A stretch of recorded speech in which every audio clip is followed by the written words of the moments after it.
Welcome back. Time now for Media Watch. James Creedon and his trusty laptop are in the house. We're going to start off with today's big story, obviously Mali. That's right. Plenty of reaction on the internet. That's right. Two kind of angles for you, Chris. First of all, the choice of words, a lot of semantics around the conflict this in the last day or two. The government choosing the word terrorists as opposed to Islamists, which is the word of choice for the media.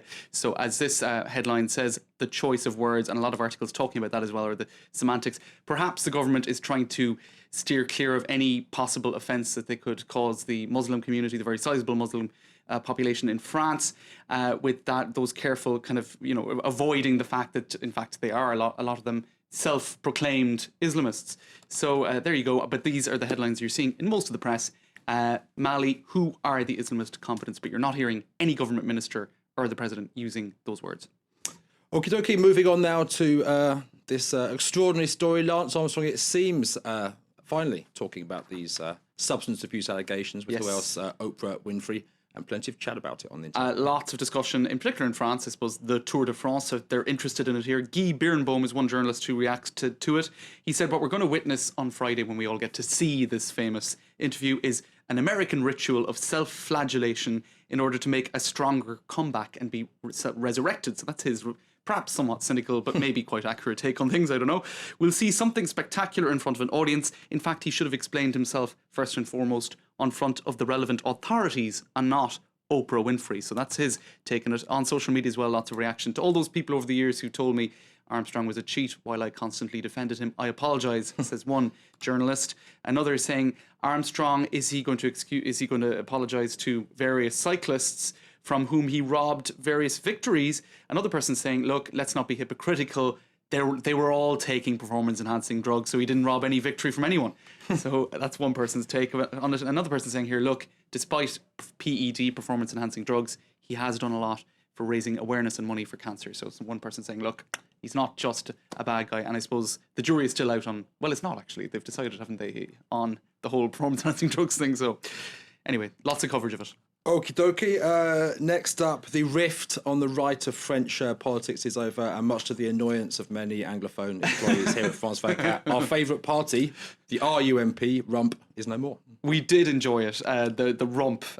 Amazing that they came up with that. It shows the tizzy that the UMP party was in when they almost split down the middle towards the end of last year, and the faction supporting François Fillon, pictured here on the left, became known as the Rump, the Rassemblement of the UMP. So I suppose this is one headline in the French media today saying that there is reconciliation and perhaps the new logo should be something like this, a little bit kind of a blurry, because what they've done is they've put together a collegial management of the party, kind of all the big wigs from either faction are joining in, so it's a bit blurred, but better than that, I suppose, because we did see a lot of people satirising the whole split with that sort of imagery a month or two ago, and indeed that. So on Twitter then we're seeing Rip Rump. Not bad. Predictable enough, I suppose. Fioniste, which means a Fillon supporter. Shake your rump. That was being put out a lot, actually, at the time. French UMP conservatives dissolve rebel faction. Hashtag this is not a porn link. So as you can see, mostly the English-speaking world being amused by this. And this one actually has nothing to do with it. It's just talking. I went on to hashtag rump and somebody was talking about steak and chips. So that's maybe not related. The sad demise of RUMP or Rump. And according to one French magazine, the sad demise of this gentleman who we've seen rather a lot of recently, Mr. Depardieu. That's right. Les Rock thought that things had gone a bit too quiet in the Gerard Depardieu bashing. We hadn't heard anything for at least 2 hours.